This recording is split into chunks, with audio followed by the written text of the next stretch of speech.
Okay, so just reviewing that posterior tilt, knowing that we can go from a neutral position, so neutral spine when the hips and the ribs are aligned, and then utilizing that inhale through the nose and exhale through the mouth. As you exhale, just allow the abdomen to draw the lumbar spine in towards your mat. Lumbar spine is The low back. part. Okay. And then release that. So again, we're imagining that bowl of water on the belly. And as we tip it, we're bringing that little trickle of water onto us. And then we want to bring it back to our neutral position. And then back into that little tuck. So again, if we were to go back to classical Pilates, we would keep that tuck position like so, okay? And then from there, we would do our work. However, to me, it translates to my posture in a standing position. So some of us have realized that we prefer to teach our clients to work in a neutral position, that neutral spine, so it creates this nice long length through the body.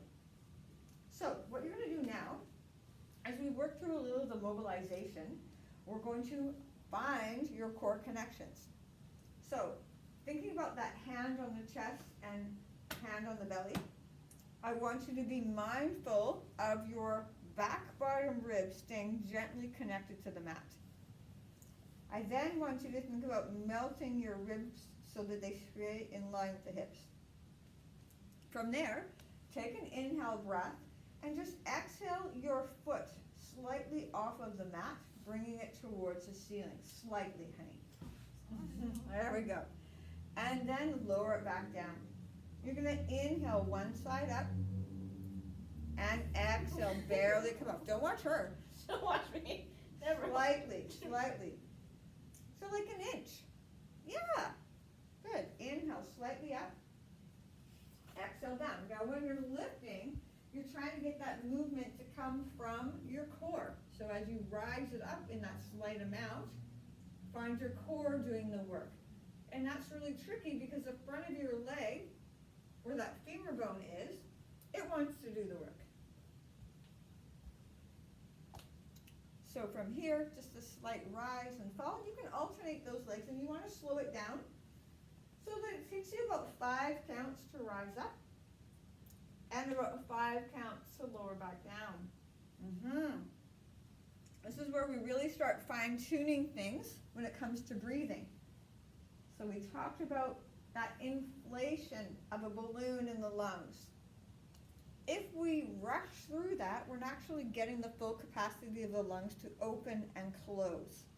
We want that nice inhale through the nose, followed by a nice exhale through the mouth, and just alternating those legs as you go.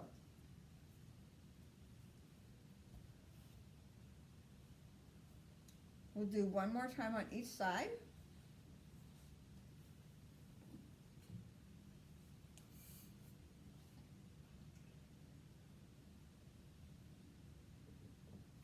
Now from here, you're going to take an inhale breath and exhale your knee up over your hip. So we call this tabletop. Your ankle becomes in alignment with your knee becomes in alignment with the hip, and we pause. Perfect. From here, you're just going to hold this position. Inhale through your nose and exhale through your mouth. Think about all the things we've gone over. Inhale through the nose, exhale through the mouth. 5 inhale to 5 exhale counts.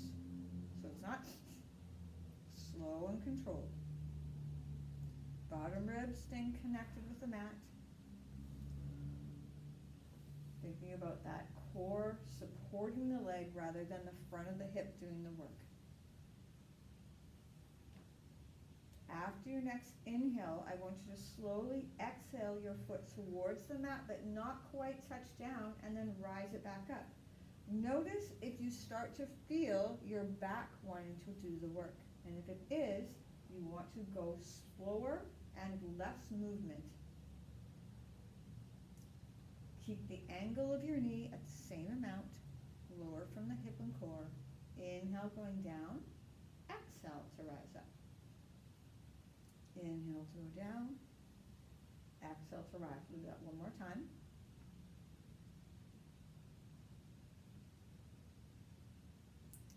and then just bringing that foot all the way down. Let's try the same thing on the other side. So you're gonna inhale, breath, exhale, rise up. Again, knee and ankle in alignment, knee and hip in alignment. You're just pausing there. 5 inhale, 5 exhale, breath.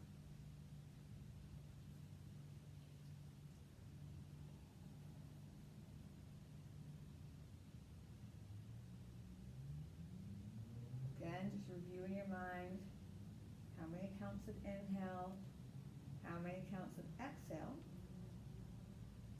Where are my ribs in relation to my hips? Is my abdomen doing the work, or am I feeling more of my hip?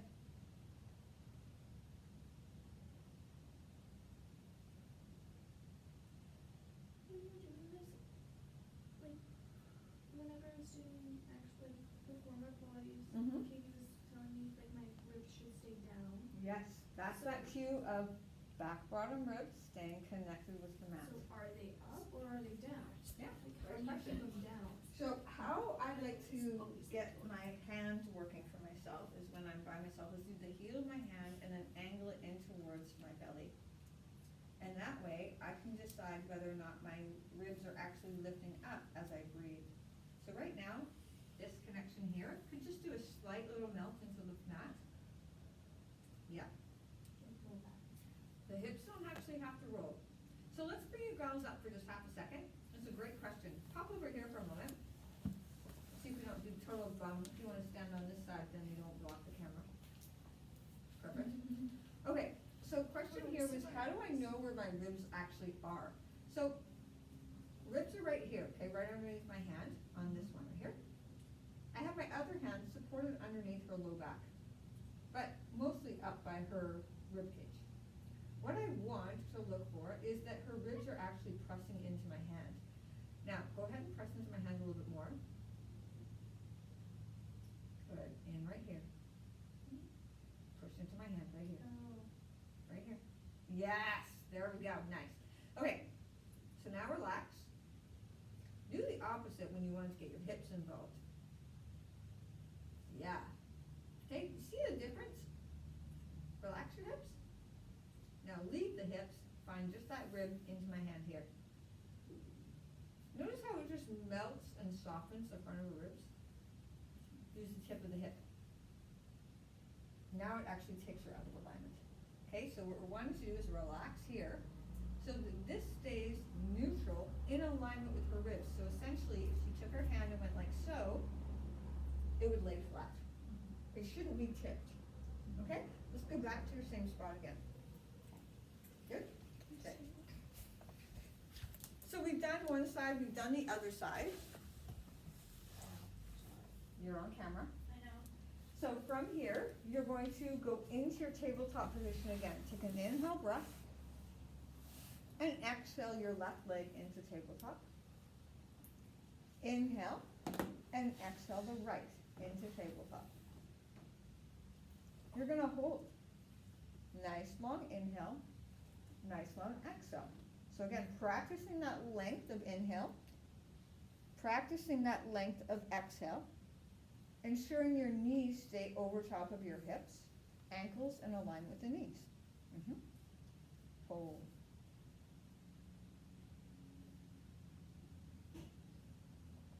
As you continue to breathe, notice how your breath wants to shorten. Notice how your mind just kind of does this full wander, and always come back to the full length. And that's why we like to use a little bit of counting, because then we can notice, oh, I just did that in 2 counts. Focus on 5. Maybe over the next few weeks, you'll be able to lengthen that breath and you'll get to 8 inhale and 8 exhale. Notice how the body starts to want to take over other muscles. Is anybody's back starting to kick in? Mine kind of wants to arch. Yeah, I good. might have to keep it my quads. Great, your quads. Okay, go ahead and lower Yeah, one my down quads too. and lower the other. Okay, so quads, right here, and especially right in here and through the hip flexor area. The hip flexor psoas comes from here. It's your only muscle that supports from the upper body to the lower body. So it connects on your back bottom rib. wraps all the way down and comes into the front. So it has a huge amount of work to do. However, it's a really good best friend for the core. And it really makes the core want to do nothing. So what ends up happening is as your core starts to go sleepy, your hip starts to get real achy because it's having to do the brunt of the work. So it's like having that one friend in your class who does all of the assignment and the other one that just shows up to get the credit. So we need to turn that psoas off and make sure that we get that deep abdomen connection doing the work for us, okay? So, things to remember. It isn't about quantity, it's about quality all the time. So what you'll see, especially in a class, not as much in a private because it's just you and that client, but in a group, people are looking left and right. Like you guys have already done it to yourselves a couple times already, right? What's she doing? What's she doing? It's important to make sure that you're that horse and you have your blinders on and you just hone into what your body's doing. If you take your attention away from your body, you have a greater chance of that hip flexor wanting to kick on, that quad kicking on, and we negate that core, that belly breathing. So, the other comment was, my ribs, they start popping. Well again, same idea. That mind-body connection of keeping my postural alignment starts to go out holiday. So my ribs start doing this, okay? We get used to a certain pattern of movement in our bodies. Think of a three-legged dog. A three-legged dog learns how to walk on three legs, and it kind of looks normal. Our body, if you have a sore foot, if you have a sore hip, if you have any part in your body that's not functioning properly, your body will adapt so you don't feel pain. It's a great quality, isn't it? Yeah. However, if all of these little things keep mounding up, that this pain, oh, we move my hip over here, oh, my shoulder hurts, let's move this over here, oh, my knee hurts, let's do this over here. Next thing you'll know, you're walking around this decrepit little body that's never been fixed. So cues are always good to come back to and remember for yourself. Because each one of you have something different that you're working on, right? Keeping the ribs down, making sure we don't bother knees and shoulders, neck issues. I don't know enough about you yet, but we'll get there. So, all of those things compiled together, that last tabletop move, do you guys have any questions? How do I engage more my core? Because I feel like I keep working my quads. Yeah, great question. So, go ahead and lie yourself back down again, and just keep your legs in a lengthened long position. So, we're going to change up the exercise to address this comment of how do I get out of these quads and work more of the core. So, the reason why I did the other exercise first is because your knee was a bent knee position, and that's called a longer lever when we're in a lengthened position like this, and a shorter lever when the knees are bent. So there's not as much load on your core. So technically it makes it easier. However, in this instance, when we're trying to negate that quad doing all the work, this is a nice position to get clients to too. Take an inhale breath. Think about what your rib cage is supposed to be. And as you exhale, slowly hover a little bit off of the mat. Hold there for an inhale breath. One leg, yeah, and exhale it down. Inhale the other slightly off. Hold and lower. Inhale, exhale to rise. Inhale to hold and exhale to lower. Inhale, exhale to rise. Inhale to hold it, and exhale to lower. So it's 4-part breath, ladies. You're inhaling at the bottom, you're exhaling to move that leg, you're inhaling to hold it there, and then you're exhaling it to lower it back down. So for the Kaya, your hips are really wanting to get involved. So more of your abdomen drawing in without your hips moving. So Marie, can you find that more? I still feel like I'm engaging my Yeah, quads a lot you more. got quite the belly breathing going on. Yeah. So I want you to take your hands and just press down on your belly. And when you go to your inhale breath, you rise that leg up and hold it there, trying to keep your hands going away from your, try to keep your abdomen going away from your hands. Good. And only today will you be allowed to chew gum and do Pilates at the same time. feel free to chuck that away in my garbage over there. Oh no, it's an ADH thing. I am constantly moving. It just Okay. the That one or the one in the hallway, either one, not the hallway, but the entryway. Do you have ADD or ADHD? ADHD and ADD. I just 'Cause didn't. we I have- forgot to take my meds this morning, so I'm like trying really hard not It's to. all good, I have it. Yeah, she has it. So anyways, so from here, keeping those legs nice and long, the trick now is to see if you can get one to come up and stay in the hover, and then the other, without letting your back get involved. So this will tell you whether or not your core is doing the work, or those hip flexors and legs. Inhale breath, exhale to rise, hold for an inhale breath. Hold that leg there, if you can inhale breath on the other side, exhale, bring the other one up. Now, if you go to lift that up and you're like, ain't happening, guess what? Bing, bing, bing, bing, bing. Your belly ain't doing the work. Your hip flexors are. So now go ahead back to your bent knee position. Try the same idea. Bring one leg into your hover position. Hover, honey, yes. Inhale and exhale the other one into a hovered position. Now start to bring your knees slightly towards my direction. And notice how your core kicks on and your ribs want to pop. Bring them back. Find the levelness of your hips and start to take those legs slightly away and return them back, slow and controlled. So not extending, I saw you guys look left and right for a second.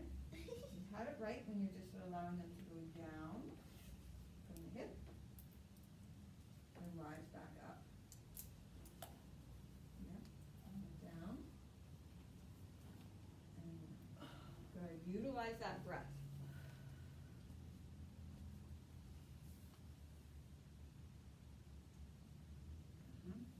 Good.